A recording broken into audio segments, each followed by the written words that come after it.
오늘 하나님께서 우리에게 주신 말씀은 이사야 37장 1절에서부터 20절 말씀입니다. 이사야 37장 1절에서부터 20절 말씀입니다. 우리 다 함께 합독하겠습니다. 시작. 히스기야 왕이 듣고 자기의 옷을 찢고 굵은 베옷을 입고 여호와의 전으로 갔고 왕궁 맡은 자 엘리야김과 서기관과 셈나와 제사장 중 어른들도 굵은 베옷을 입으니라. 왕이 그들을 아모스의 아들 선지자 이사야에게로 보내매 그들이 이사야에게 이르되 히스기야의 말씀에 오늘은 환난과 책벌과 능욕의 날이라. 아이를 낳으려 하나 해산할 힘이 없음 같도다. 당신의 하나님 여호와께서 랍사게의 말을 들으셨을 것이라. 그가 그의 상전 아수르 왕의 보냄을 받고 살아계신 하나님을 회방하였은즉 당신의 하나님 여호와께서 혹시 그 말로 말미암아 견책하실까 하노라. 그런즉 바라건대 당신은 이 남아있는 자를 위하여 기도하라 하시더이다 하니라. 그리하여 히스기야 왕의 신하들이 이사야에게 나아가매 이사야가 그들에게 이르되 너희는 너희 주에게 이렇게 말하라. 여호와께서 이같이 말씀하시되 너희가 들은 바 아수르 왕의 종들이 나를 능욕한 말로 말미암아 두려워하지 말라. 보라, 내가 영을 그의 속에 두리니 그가 소문을 듣고 그의 고국으로 돌아갈 것이며 또 내가 그를 그의 고국에서 칼에 죽게 하리라 하셨느니라 하니라. 아수르 왕이 라기스를 떠나 함을 듣고 랍사게가 돌아가다가 그 왕을 만나니 림나를 치고 있더라. 그때에 아수르 왕이 구스 왕 디아르가의 일에 관하여 들은즉 사람들이 이르기를 그가 나와서 왕과 싸우려 한다 하는지라. 이 말을 듣고 사자들이 히스기야에게 보내매 이르되 너희는 유다의 히스기야 왕에게 이같이 말하여 이르기를 너는 내가 신뢰하는 하나님이 예루살렘이 아수르 왕의 손에 넘어가지 아니하리라 하는 말에 속지 말라. 아수르 왕들이 모든 나라에 어떠한 일을 행하였으며 그것을 어떻게 멸절시켰는지 내가 들었으리니 내가 구원을 받겠느냐. 나의 조상들이 멸하신 열방 고산과 하란과 렙센과 및 드살라에 있던 에덴 자손은 그의 나라들의 신들이 건졌더냐. 하맛 왕과 아르반 왕과 스발 왕과 성의 왕과 헤나 왕과 이와 왕이 어디에 있느냐 하라 하였더라. 히스기야가 그 사자들의 손에서 글을 받아보고 여호와의 전에 올라가서 그 글을 여호와 앞에 펴놓고 여호와께 기도하여 이르되 그룹 사이에 계신 이스라엘 하나님 만군의 여호와여, 주는 천하 만국의 유일하신 하나님이시라. 주께서 천지를 만드셨나이다. 여호와여, 귀를 기울여 들으시옵소서. 여호와여, 눈을 뜨고 보시옵소서. 사내림이 사람을 보내어 살아계시는 하나님 회방한 모든 말을 들으시옵소서. 여호와여, 아수르 왕들이 과연 열국과 그의 땅을 황폐하게 하였고 그들의 신들을 불에 던져 싸우나 그들은 신이 아니라 사람의 손으로 만든 것일 뿐이요 나무와 돌이라. 그러므로 멸망을 당하였나이다. 우리 하나님 여호와여, 이제 우리를 그의 손에서 구원하사 천하 만국이 주만 여호와이신 줄을 알게 하옵소서 하니라. 아멘. 아마 지금까지 살아오시면서 여러 가지 일을 겪으셨을 것입니다. 그 가운데 스스로 해결했던 문제들도 있었고 또 해결하지 못한 문제들도 있었을 것입니다. 또 누군가의 도움을 받은 적도 있었을 것이고 또 거절당한 적도 있었을 것입니다.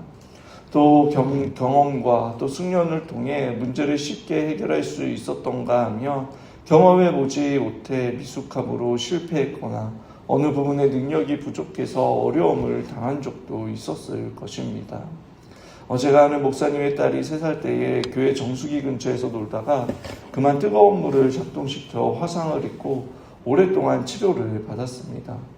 만약 저와 여러분이라면 뜨거운 물이 한 방울이라도 튀기면 뜨거워하고 바로 손을 뗐을 텐데 어린 아이들은 아직 반사신경이 완전히 발달하지 않고 경험해 보지 않아서 뜨거운 물에 그대로 손을 대고 있는 그러한 사고가 종종 발생한다고 합니다. 세상에서 말하는 지혜는 나이가 들어가면서 경험이 풍부하고 문제에 대한 해결 능력을 말합니다. 그래서 연륜을 무시하지 못한다라고 말합니다. 그러나 늘 사람의 힘으로 해결할 수 있는 문제만 있는 것이 아닙니다. 나이도 경험도 내가 가지고 있는 재물도 또 능력으로 해결할 수 없는 그러한 문제들이 너무나 많습니다. 돈으로도 사람으로도 스펙으로도 그동안 쌓아온 명성으로도 해결할 수 없는 일들이 있습니다. 그럴 때 우리는 어떻게 해야 할까요? 오늘 히스기야와 유다 백성들이 바로 이러한 상황에 처했습니다. 히스기야와 유다 백성들이 선택할 수 있는 것이 별로 없습니다. 왜냐하면 아수르의 사네림 왕이 약 20만 명 대군을 이끌고 사마리아를 정복하고 유다를 쳐들어왔기 때문입니다.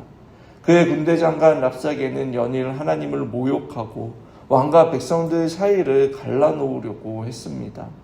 그리고 사네림의 마음을 움직이기 위해 성전과 왕궁의 곳간에 있는 금과 은을 다 비웠고 심지어 성전의 문과 모든 기둥에 입힌 금을 벗겨 조공으로 바쳤지만 조공만 받고 공격하러 온 것입니다. 이러한 상황에서 일반적으로 선택할 수 있는 것은 두 가지입니다. 하나는 성을 포기하고 적에게 나라를 넘겨주든지 또 하나는 여러분 죽을 각오를 하고 전쟁을 하는 것입니다. 그러나 히스기야 왕으로서 여러분 성을 포기하는 것도 죽을 각오를 하고 전쟁에서 백성들을 위험에 빠뜨리게 하는 것도 왕으로서 내리기 어려운 것이었습니다. 지금까지 히스기야 왕이 경험한 것으로는 여러분 이 문제를 해결하기가 쉽지 않습니다. 왜냐하면 자신이 왕이 되고 난 후에 아수르와 같은 강대국을 상대해 본 적이 없기 때문입니다. 그리고 어쩌면 여러분 히스기야 왕으로서 지금 이 상황이 이해할 수 없는 상황이었을지도 모릅니다. 왜냐하면 그는 왕이 되고 난 후에 종교개혁을 했고 하나님 여호와 한 분만을 섬기며 다른 나라와도 손을 잡지 않았습니다. 그런데 그런 히스기야 왕을 하나님께서는 사면초가로 몰아가고 가고 계시는 것입니다.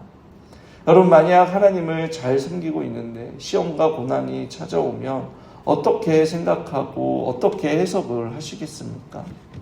히스기야의 선택은 여러분 원망도 도망도 그리고 항복하는 것도 아니었습니다. 그는 당장 적들이 공격해 올 수 있는 상황이지만 여러분 현실의 그 문제 앞에 초점을 맞추는 것이 아니라 바로 문제 넘어 계시는 그 하나님을 바라보았습니다. 1절입니다. 히스기야 왕이 듣고 자기 옷을 찢고 굵은 베옷을 입고 여호와의 전으로 갔고 그는 옷을 찢고 굵은 베옷을 입고 여러분 하나님의 전에 가서 엎드렸다라고 말합니다. 그리고 신하들을 이사야 선지자에게 보냅니다. 2절에 왕국 맡은 자 엘리야김과 서기관 셈나와 제사장주 어른들도 굵은 베옷을 입으리라. 왕이 그들을 아모스의 아들 선지자 이사야에게로 보내매.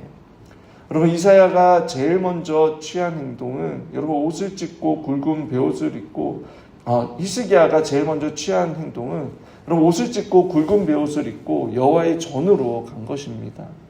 이것은 전형적인 회개와 금식의 표시입니다. 아마도 그가 두려움과 다급함 때문에 아수르에게 조공을 바친 것에 대한 그 불신앙의 모습과 백성들의 죄를 회개한 것 같습니다. 그리고 이사야 선지자에게 대신들을 보내 여러분 기도를 부탁합니다. 여러분 우리는 흔히 시야가 좁아진다라는 말을 합니다. 위급한 상황을 만나거나 당황하건 또는 큰일을 당하게 되면 여러분 더 넓게 바라보고 자세히 듣고 또 깊이 생각해보고 결정해야 하는데 눈과 귀를 닫아버리는 것입니다. 자신의 좁은 식견과 소견으로 여러분 결정하고 판단할 때가 있습니다. 그런데 히스기야는 눈과 귀와 마음을 닫힌 것이 아니라 오히려 하나님께로 활짝 열었습니다. 영적인 눈을 떠서 보이지 않는 그 하나님을 바라보는 자리로 나아가는 것입니다. 자신의 모든 것 그리고 이스라엘의 모든 것을 하나님께 맡겼습니다. 적들의 포위에 예루살렘 성박을 나갈 수도 안으로 들어올 수 없는 그 상황에서 여러분 하늘에 계신 하나님을 바라보며 자신에게 닥쳐진 문제를 해결하기 위해 간구하는 것입니다. 여러분, 이렇게 기도는 여러분 우리의 방향을 바꾸는 것입니다. 문제가 나에게 다가온다라고 해서 그 문제를 향해 무조건 돌진하면 오히려 크게 다칠 수가 있습니다. 하지만 하나님의 자녀들은 영적인 눈을 열어 여러분 위에 계신 하나님을 바라보아야 합니다. 그럴 때에 하나님께서 반드시 응답해 주십니다. 이사야를 찾아온 신하에게 하나님께서 이렇게 말씀해 주셨습니다. 6절과 7절의 말씀을 보시면 이사야가 그들에게 이르되 너희는 너희 주에게 이렇게 말하라. 여호와께서 이같이 말씀하시되 너희가 들은 바 아수르 왕의 종들이 나를 능욕한 말로 말미암아 두려워하지 말라. 보라, 내가 영을 그의 속에 두리니 그가 소문을 듣고 그의 고국으로 돌아갈 것이며 또 내가 그를 그의 고국에서 칼에 죽게 하리라 하셨느니라 하니라. 아멘. 여러분, 이 말씀을 그대로 8절 이후에 아수르 왕이 라기스를 떠났다라는 소식을 듣고 랍사게도 돌아가다가 림나를 치고 있는 여러분 왕을 만났습니다. 그때 구스, 즉 에디오파 왕 디아르가가 아수르 본토를 치러 올라온다라는 소식을 듣게 되자 본토를 지키기 위해 퇴각하지 않을 수 없게 되었던 것입니다. 그 와중에서도 사내님은 물러가면서 다시 히스기야에게 편지를 보내 위협을 하였습니다. 그 내용이 9절과 13절의 내용입니다. 히스기야는 편지를 받자 즉시 여호와의 전에 다시 올라가 여러분 그 편지를 놓고 기도를 합니다. 그 내용이 14절에서부터 20절의 말씀입니다. 철저히 하나님만을 바라보고 있는 그 히스기야의 중심과 태도를 볼 수 있습니다. 그리고 여기서 히스기야의 기도의 내용을 우리가 살펴볼 수 있습니다. 그가 관심을 가지고 구했던 것은 바로 하나님의 이름과 영광이었습니다. 자신들을 구원해 주시기를 구하는 그 근거는 여러분 하나님이 천하 만국의 그 영광을 드러내게 해달라는 간구입니다. 이것이 바로 여러분 하나님의 사람들이 가지는 기도에 대한 바른 관점과 내용인 것입니다.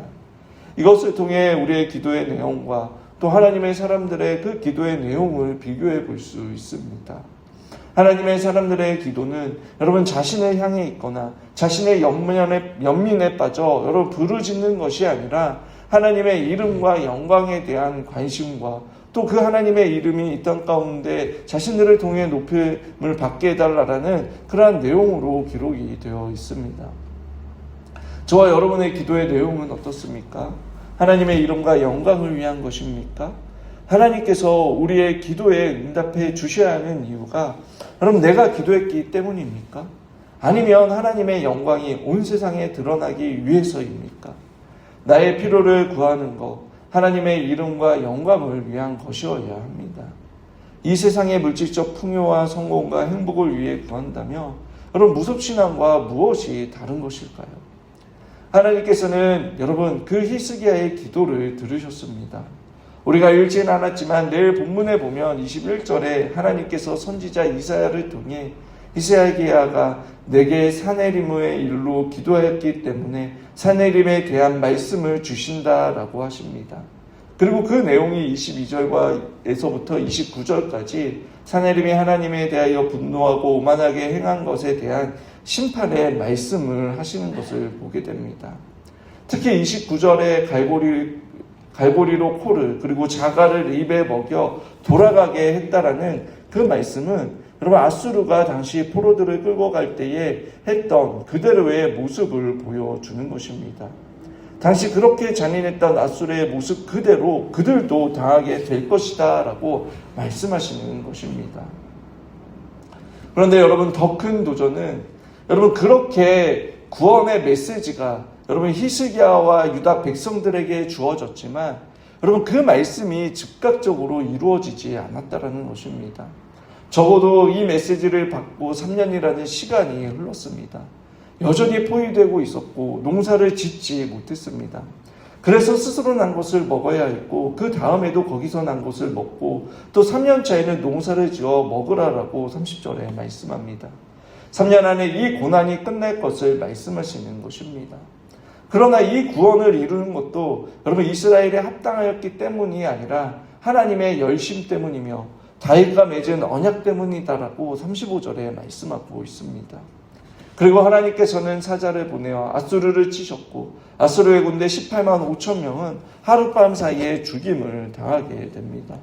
그리고 이 일로 인해 산헤립 왕은 고국에서 두 아들의 칼에 의해 죽임을 당하였습니다.